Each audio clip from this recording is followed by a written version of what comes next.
And I believe we are live. We're live? Hey. Nice. We're live. Hey, right on. Hey, everybody. I'm Dan Nedelko. I'm Justin Maciel. Matt Stefanich. And welcome to episode 135 of Live at the Hive. Starting to see people coming on in, so that's good to see. Yeah, so just a little, there's a thunderstorm rolling through. My computer crashed, then my internet went down. All like was ready to say, well, look, we're going live. Yeah. it's coming my way too, so I kind of thought, I was like, I wonder if this is going to impact anything, but I think we're good so far. When it rains, it pours, eh? Yeah, pretty much. I think it's a law of nature that if there's any technical issues, they happen within a minute and a half of actually trying to do anything. Yeah. I think that's just Murphy's Law. Is how that guy goes. Yep. All right. So we got one thumbs up. Hey, Mate. Hey, Yvonne. Welcome to the stream, everybody. Today we are talking about, and welcome to the podcast, by the way. Yeah. That is the podcast. That is true. Also a thing. So today we are talking about the foundations of digital marketing. As the economies start to open up again, and things are starting to get back closer to normal, we're starting to see businesses are able to either open fully or open partially, and it's really super important that all businesses have a plan moving forward to get the fundamentals of a digital and an online presence in place, because not reading any tea leaves or anything, but there is likely going to be some kind of a second wave and modified closures in the future, right? Yep. So what are the 5 foundations? Now, before we start, I want to be clear that these are not the only things. There are other things that you need to be doing as well. But some of these things have the highest impact for especially brick and mortar businesses, but for everybody. There certainly are other things that you can be doing. We'll cover some of those, but these you can kind of consider the foundations of those activities. For sure. Who wants to tell everybody what number 1 is? Well, it's on the screen for us right now. It sure is. It's customer reviews. Okay, number 2, Justin. Citations. Yeah. Number 3, good old googly ads. Number 4 is going to be your Facebook, Instagram ads. And Justin? Number 5 is going to be social media content creation and publishing. Yeah. So those are our 5 foundations. And again, if anybody has any questions, hi, April. Hi, Sashita. Hi, Stacy. Hi, Hannah. Hey, guys. Hey. Everybody and anybody else, share your watch parties. Don't forget to hit like and subscribe on Facebook. What else? We're going all over the place here. Share it on your Facebook to your friends. And again, for anybody that's out there, please feel free to ask any questions if you have any questions during the live. All right, so let's kick it off with customer reviews. Just give me 1 second here.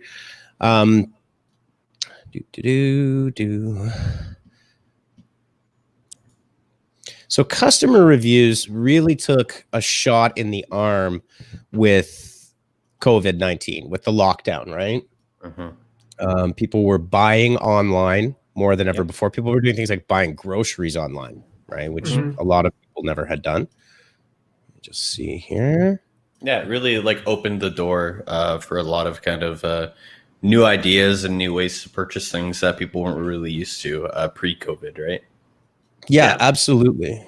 I think customer reviews are very important during that time too, because I feel like when people are using new programs to order groceries and stuff, they were really looking at the reviews, because it's almost like a form of word of mouth, right?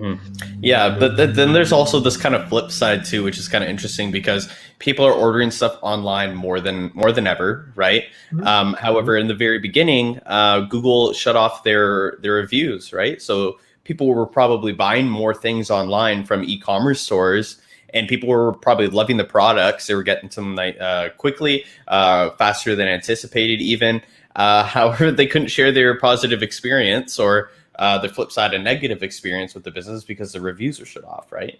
So one way that people were kind of getting around that, we're kind of reaching out to them via social, making sure that you made your customers aware, hey, look, if you have an issue with a product, just send us an email. I saw a lot of businesses creating regular social posts letting people know that even though reviews are down, if they're having an issue or if they're looking for more information on a product, that they could go to social media for those resources. For sure. And it's important to keep in mind that Google reviews are now rolling back out. They have been for the last couple of weeks. They started kind of in the States.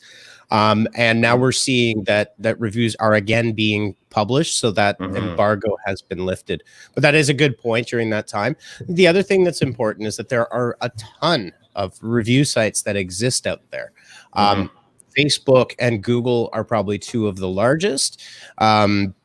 But you've got sites like Yelp, you've got TripAdvisor. All of these sites are both citation sites. We're going to talk about what citations are a little bit later. But your reviews exist in multiple places, right? They'll exist. And one really important thing that you can do as a website owner is consolidate those reviews and display them on your site. We're going to show you a couple of different tools that can be used for that. But in terms of how people see reviews, and like Amazon as an example, if you're selling on Amazon, Amazon has customer reviews as an absolutely critical part of Amazon optimization when you're selling on Amazon.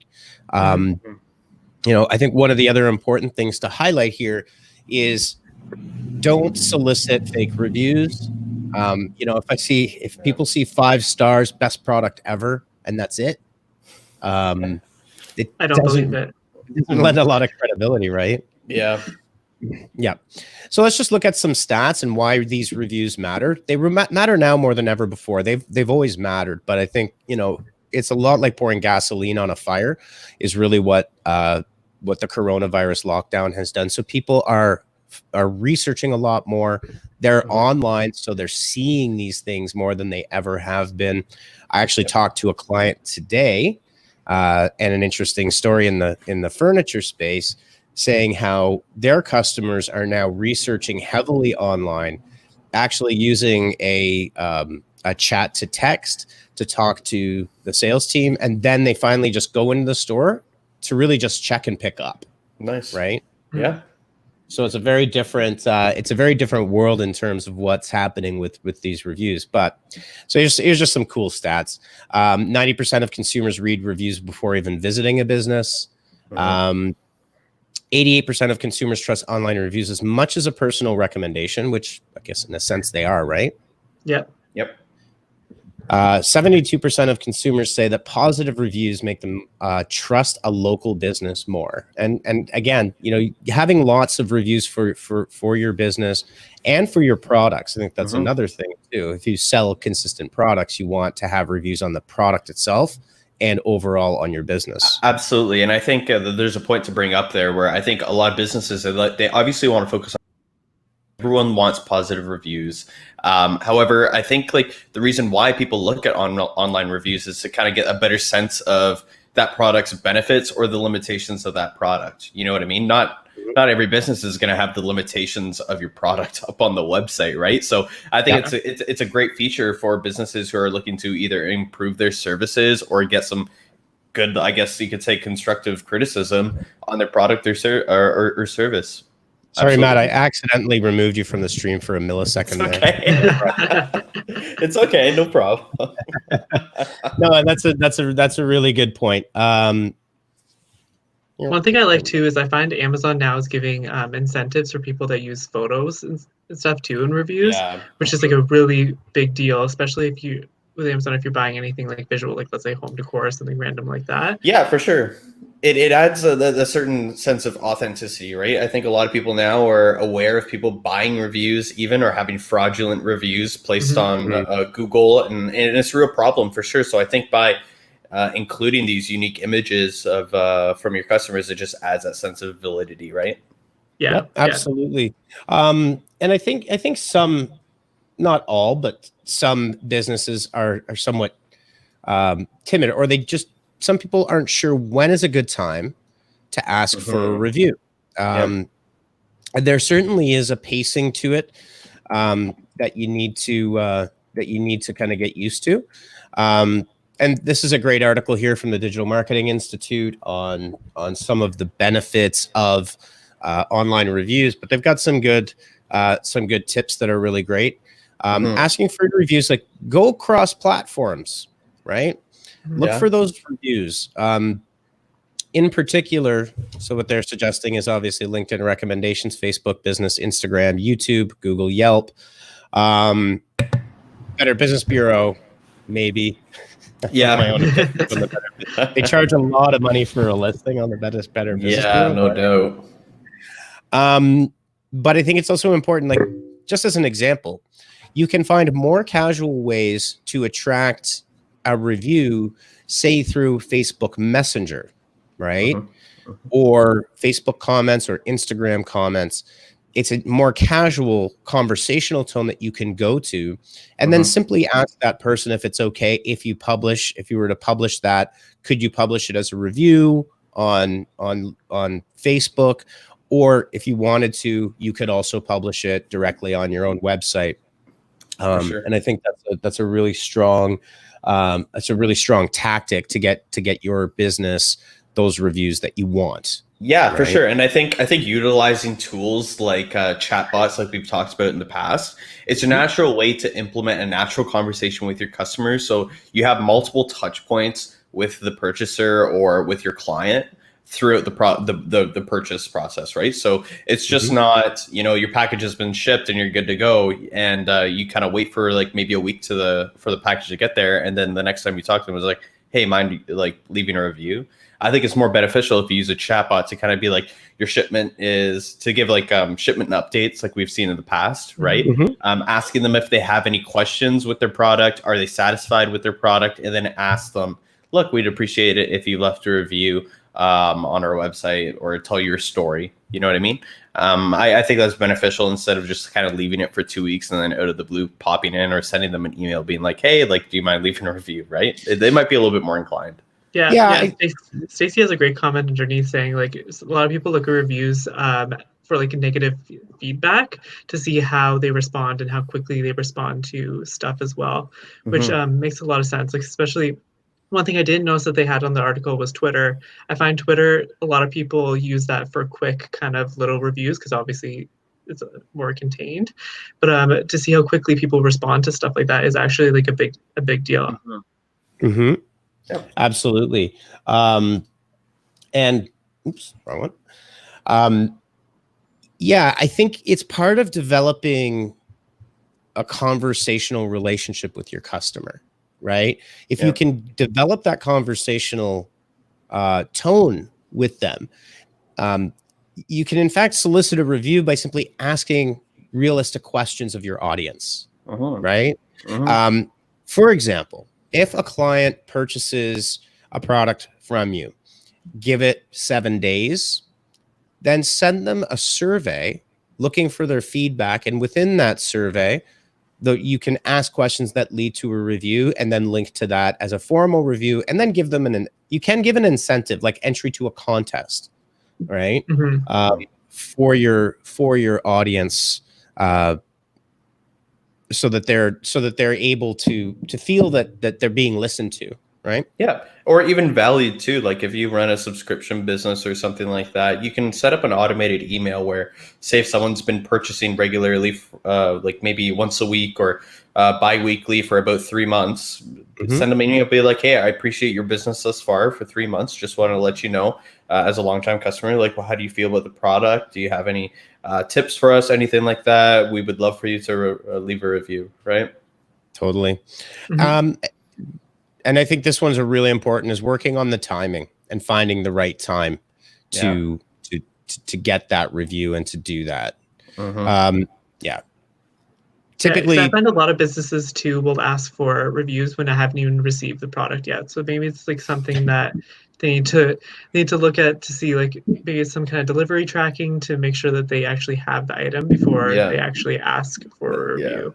Yeah, that's happened to me so many times. My package gets delivered, and then as soon as that delivery notification is live on Amazon, I get an email saying, "Hey, how do you like your products?" Like, man, I haven't even opened it yet and used it, and you expect me to leave a review? Like, no. Yeah. We usually, what we typically will do is 5 to 7 days after a confirmation of a delivery. Yeah.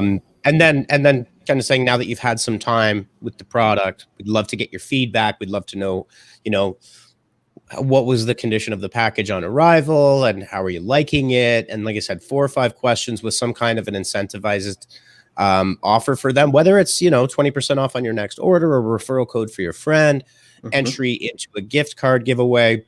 I see, you'll see some brands will give out Amazon gift cards, but I think it's probably stronger to give away a gift card to your product or service, some kind of incentive to help out with that for sure. Yeah.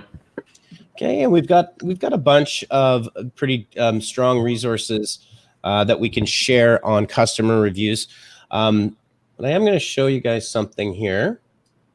And we do have a series of platforms. If we can just find it. We call the Foundation 5. There it is.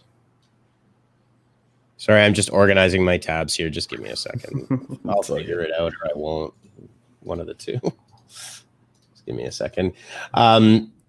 We have a review platform that is available to our clients that allows you, and review platforms can be very, very helpful. This is not a sales pitch. This is just, there are a lot of different platforms that can do review consolidation. So you're not jumping to 100 different sites or even 10 different sites. It can be difficult to manage. I'm just pulling ours up here. Just give me one moment. Like a lot of times even people don't know that a certain website is being used to hold reviews as well, right? So and we've seen that before with some of our clients, right, Dan? We've seen instances where clients aren't aware that a review is being placed on this website about them, and they're just finding about it right now. Yeah, exactly. And that's the challenge, is not managing the curation of your reviews, and then it becomes a surprise. Because it's then, you realize, oh man, I've got a ton of negative reviews that I just didn't know exist.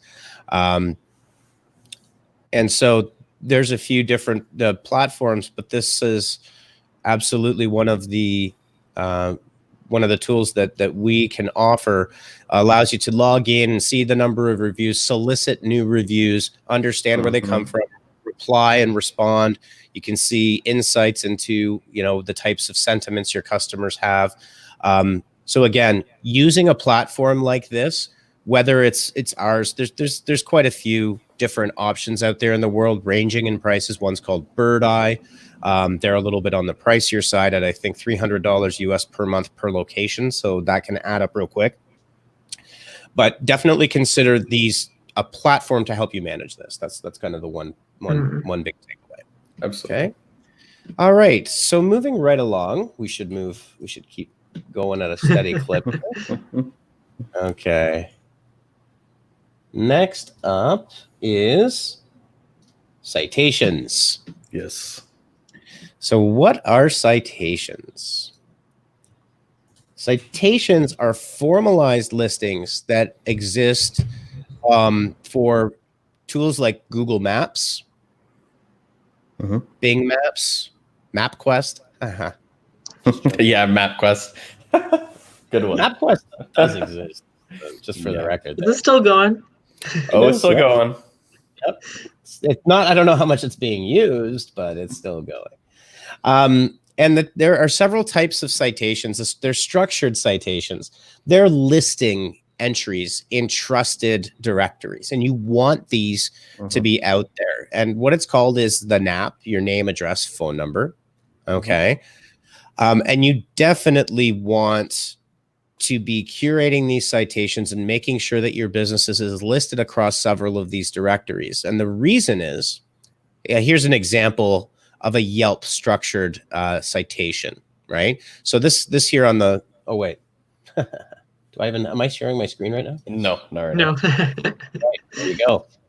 There you go. Yep. There you go. So this is an example of a structured citation here on the left-hand side. So name, address, phone number, pin to a map, get directions, right? Mhm. And then you have reviews and images in here.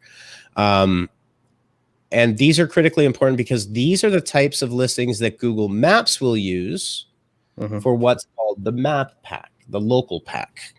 Yep. Right. And I'll show you an example of the map pack. So it's kind of like the featured snippets, like we keep talking about as well, right? It is, in fact, it's a structured data snippet. Yep. It's just called the local pack.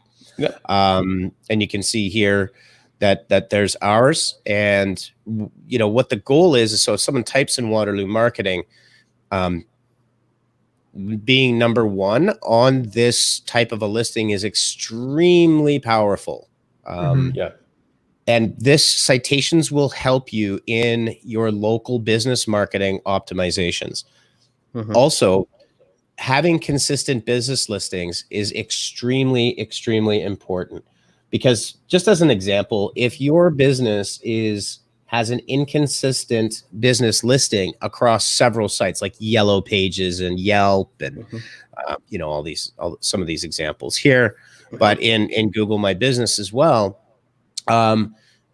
people will get inaccurate information. It'll reflect poorly on your business, and it could potentially just affect how people perceive your company and how they can find you. In particular, right now, people are looking for information about, are you open? What are your hours? Do you have a limitation on the number of people allowed in my facility? Right. Yeah. All of these They're big things, questions right now. Oh, very huge big questions. Yeah. I know a lot of restaurants right now, like they're not open, but they're actually starting to open up their patios with a limited menu, which is interesting, right? And a lot of times they're not advertising that on either their Google My Business, which would be very important. I think that would be number one where you'd want to advertise it, or number two, their Yelp profiles if they have a really good Yelp following as well. Yeah. Oh, 100%. Yeah. Absolutely. So I'm just going to throw up an example of what this is. Again, another product that is our product here. So this is the listing builder. We can you can sync to multiple accounts, and this is extremely important. Again, doing this manually is not something that you want to be doing. You know, no, ensuring everything is the same on every one of these different sites. Oh man, yeah.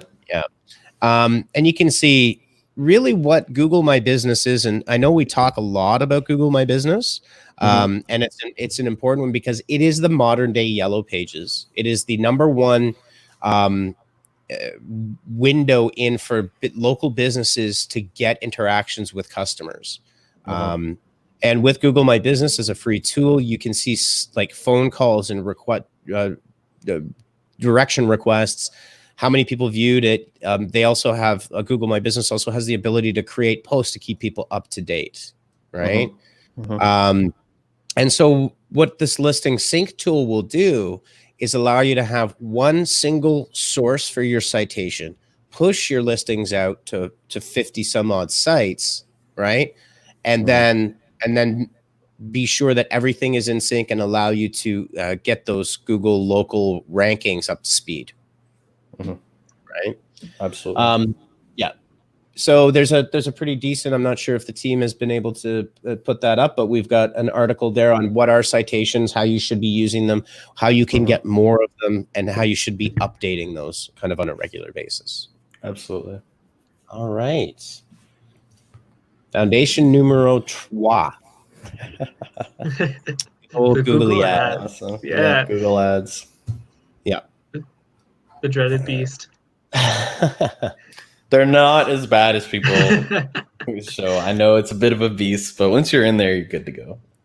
Yeah, and I think it's important to understand. I get a lot of feedback from a lot of businesses saying, "Hey, yeah, you know what? Google ads don't work. They've never worked for us." That doesn't really make much sense in my mind. I would question why it didn't work. Were you just driving? I personally have an issue with extremely low cost service providers that charge very little in terms of launching Google ads campaigns. Your provider should always be completely transparent with you. You should have a customized landing page. We'll show you some of this stuff here. But it's important that you have a presence on Google Ads, even if it is a modest budget. It doesn't have to be tens of thousands. I think the important thing with your Google Ads is they have such a massive reach and such a massive, just to give you an example, Google's revenue annually is larger than the combined North American print industry. So I don't doubt it. Yeah. Yeah, gives you some scale in terms of, the reach of this platform is pretty astonishing. But a few things with Google. One, there's no free lunch anymore. We're going to talk about Facebook and Instagram ads as well that are super important for businesses. In order to do this properly, you don't want to just drive visitors to your homepage with a generic offer. You want to have specificity, and we're going to show you some examples of that as well.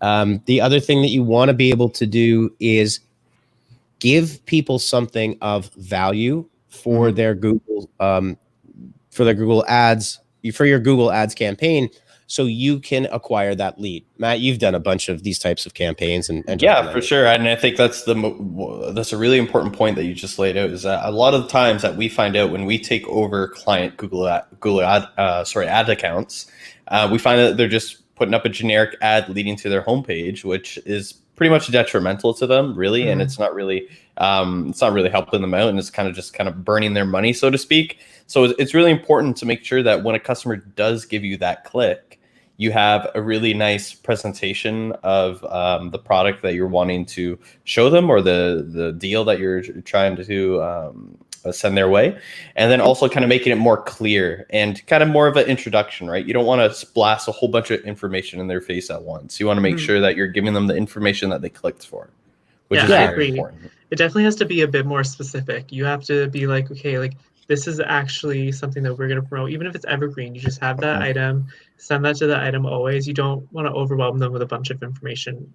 Exactly. And you've designed a number of landing pages for a lot of our campaigns, Justin, that shows kind of high level story, so to speak, of what we're trying to either sell or give the audience, right? Exactly. Yeah. It doesn't even have to be like selling, I guess, per se. Like, it just have to be something specific that you are offering.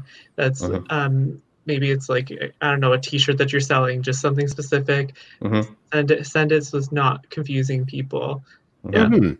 Yeah, for sure. And I can throw up one example here. We've got several Facebook examples as well.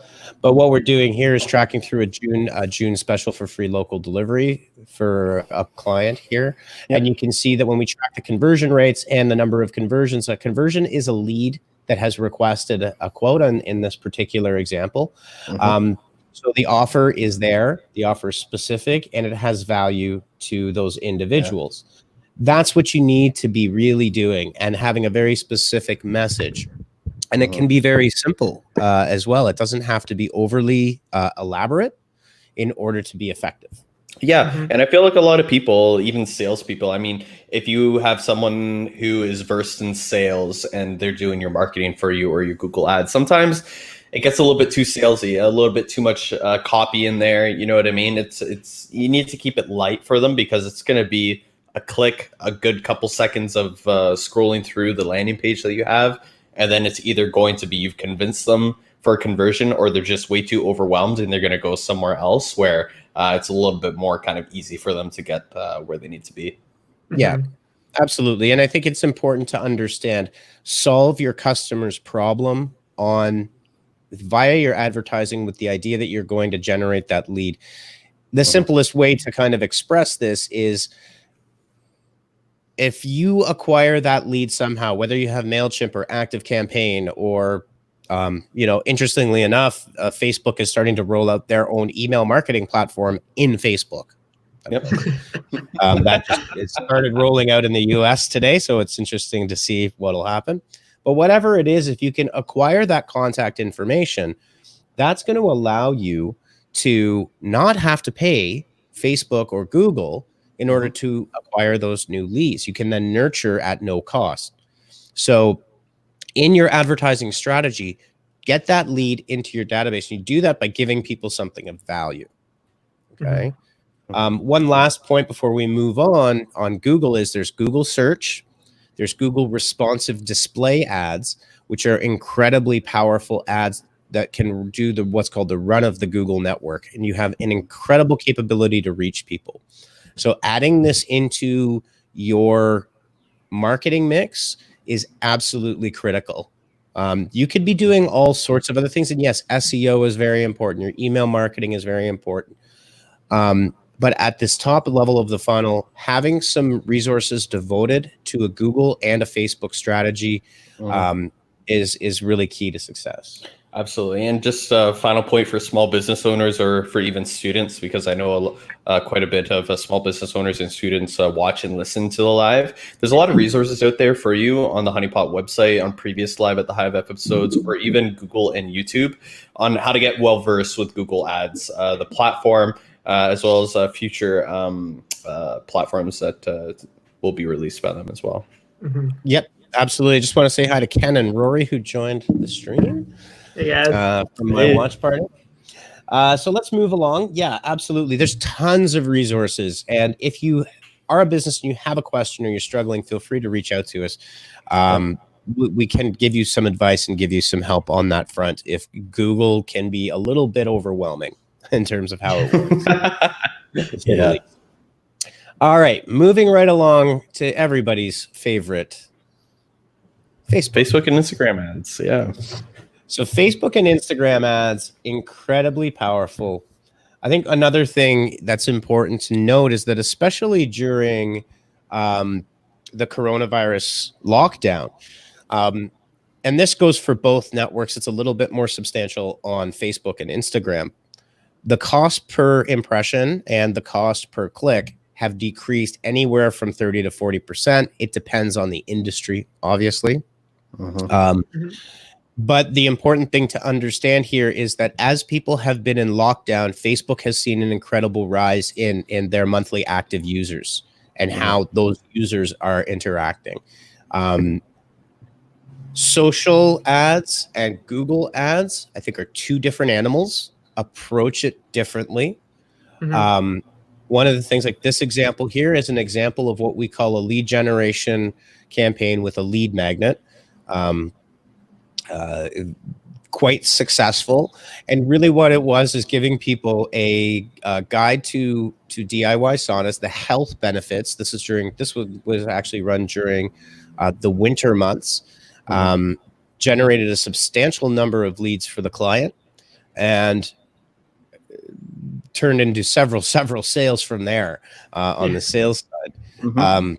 And Justin, you did all the creative on this particular one. One thing I can say on the creative side is that when you are making any kind of ads for like Facebook or Instagram, you have to think natively what you would see in Facebook or Instagram. So you can't try not to brand it super heavily, or don't brand it at all. Make everything kind of say what you need to in the caption, and your logo will be at the top anyways.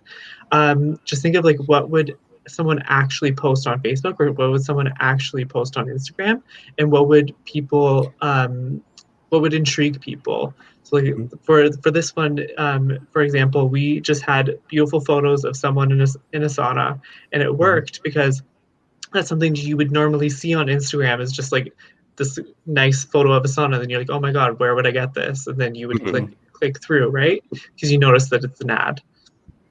Yeah, absolutely. Going towards trying to be as native as possible. A couple of other key points: use the word free. Give people something for free, and make it something of quality, like a high quality guide. The particular guide that was in this example actually talked about the several health benefits during the winter months to using a sauna.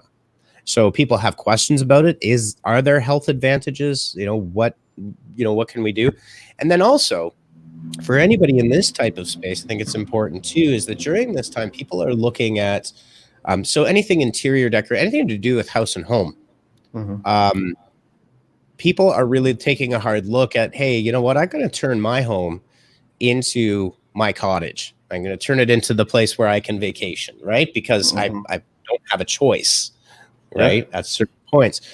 So anything that will help people through that process and putting them first and make the offer later. Give them information of value, answer their questions, and that will be a key to success on your Facebook advertising. Absolutely. And on to that point of improvements and things like that, especially within the household, a lot of people are spending, obviously, it's no surprise, people are spending more time at home. And I think I saw a statistic the other day, I think it was on CP24, said that 40% increase of people doing home renos or home improvements throughout the past 3 months during COVID. And I 100% believe that.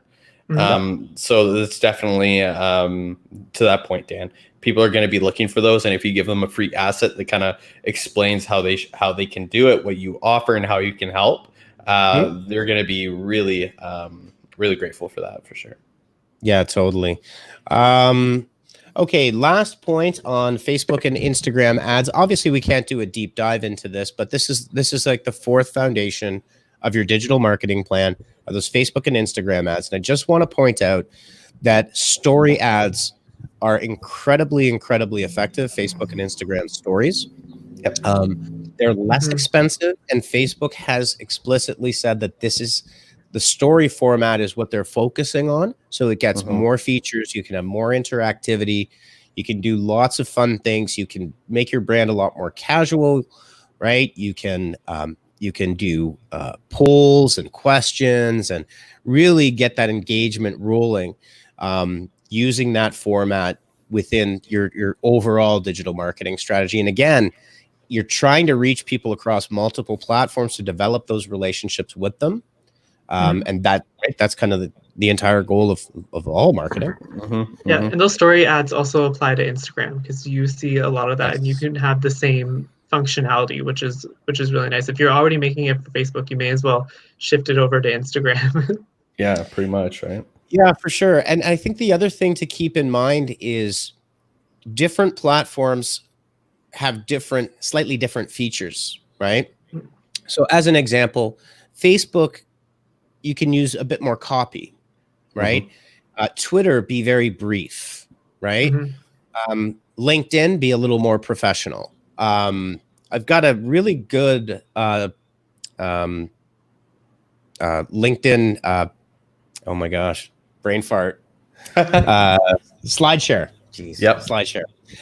From Gary Vaynerchuk, actually, about how to repurpose that content and the strategies that they use. So it is the same core content, but just be thoughtful and mindful of not just taking one set of copy and pushing it out to 4 different platforms, right? Yeah. Make modifications to it that are appropriate for the platform. So, for example, if Twitter is something that your business does, then keep it a bit more brief, right? On Insta, for example, I would definitely try to get custom, really nice photos of your own business there. Obviously, Insta is the photo sharing platform, right? Facebook, be a bit more social, right? Talking to people. A lot of people are using that as their communications hub, right? Yep. But your mileage may vary. It's really just something that you really do want to put some thought into in terms of how you're messaging, so it just doesn't look repetitive, because that also gets annoying, and then ad blindness kicks in, right? Yeah, we definitely so don't it's a real that. thing. Yeah, ad blindness is a real thing. If you just have kind of poor generic messaging, people just don't see it. They'll just swipe on by. All right, on to foundation number 5. Yes. Social media content creation and publishing. So the reason that this one is in here as a foundation, and I can already hear some people probably saying like, well, what about my blog post? And what about my email marketing? And what about ... right? Yep. Again, these are all things that you need to take into account. But if you're building the foundations of it and you had to pick and choose what you can do and what you can't do, or what you should do and what you shouldn't do, you want to have these 5, I think, first. You could argue the foundational 6 in email marketing, right? Absolutely.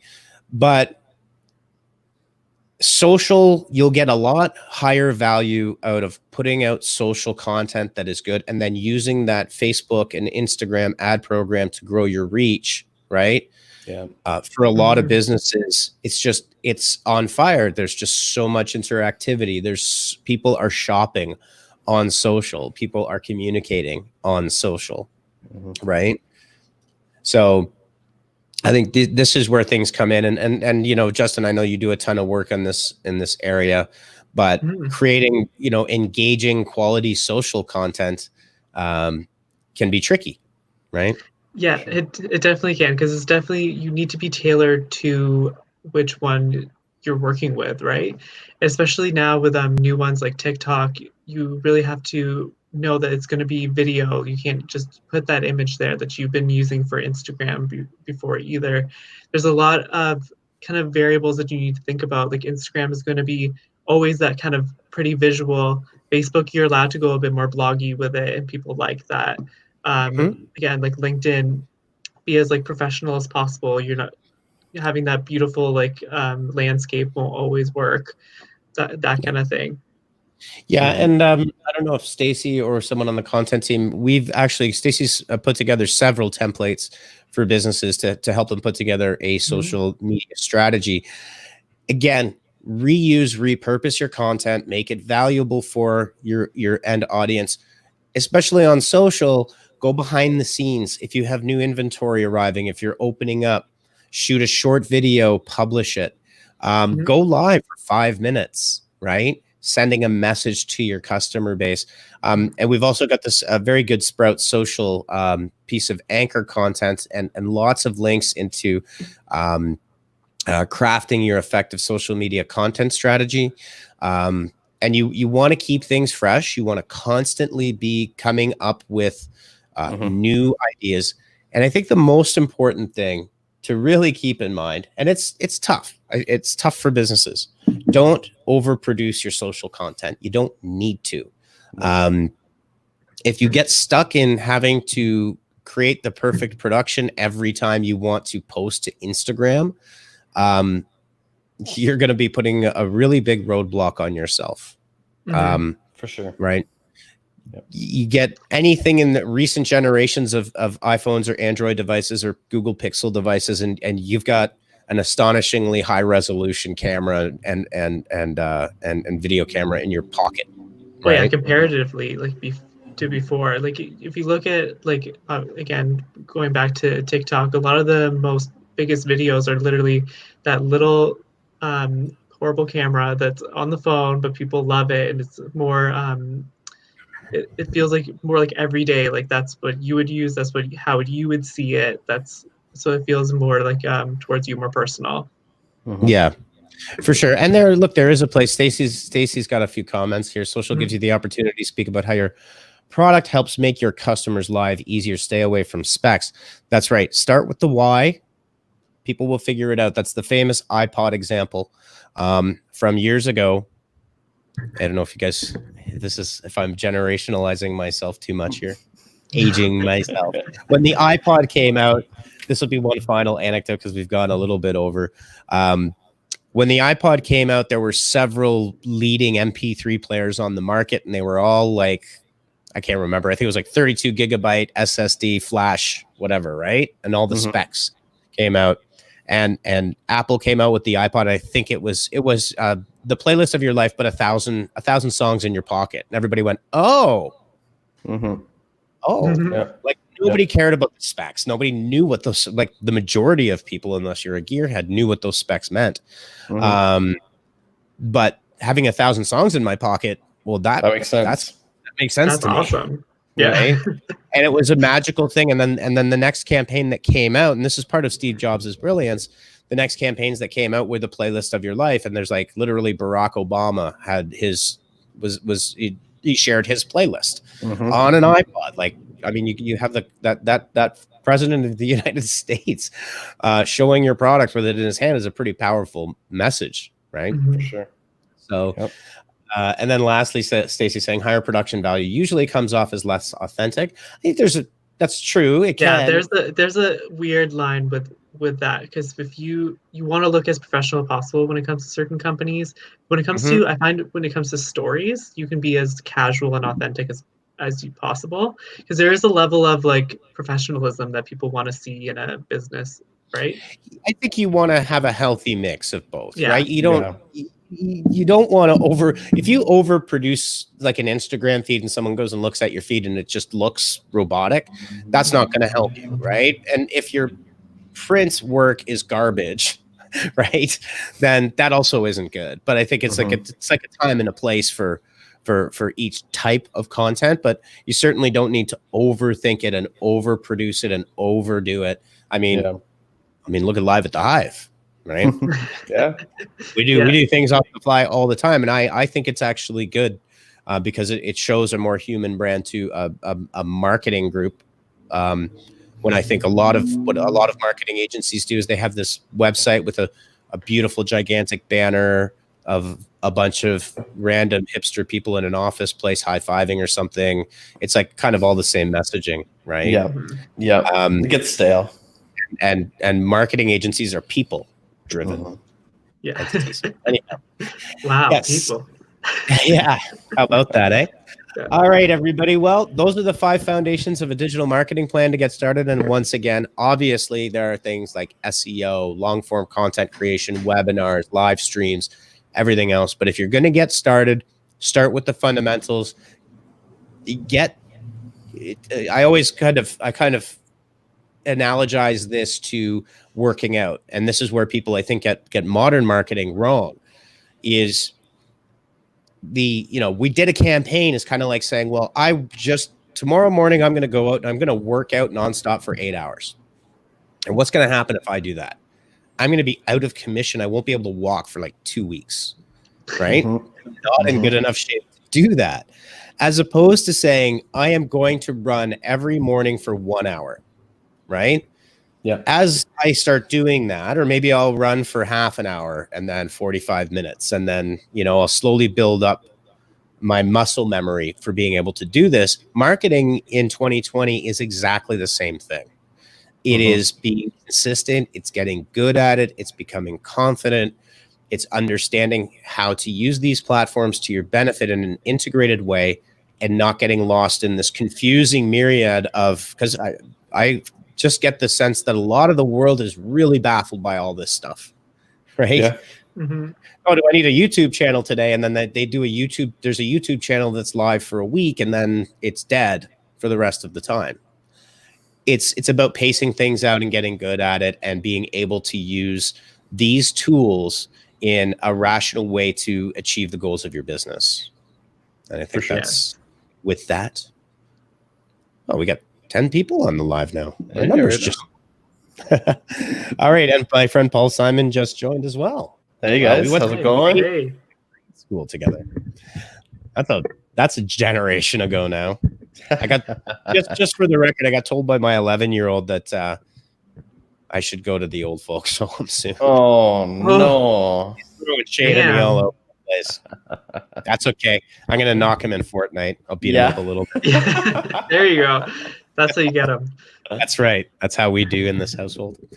All right, everybody. Well, thanks a lot for joining us for episode 135 of Live at the Hive. We will see you next week. And don't forget, if you want to get more of Live at the Hive, you can subscribe to our podcast. We've got links at honeypotmarketing.com.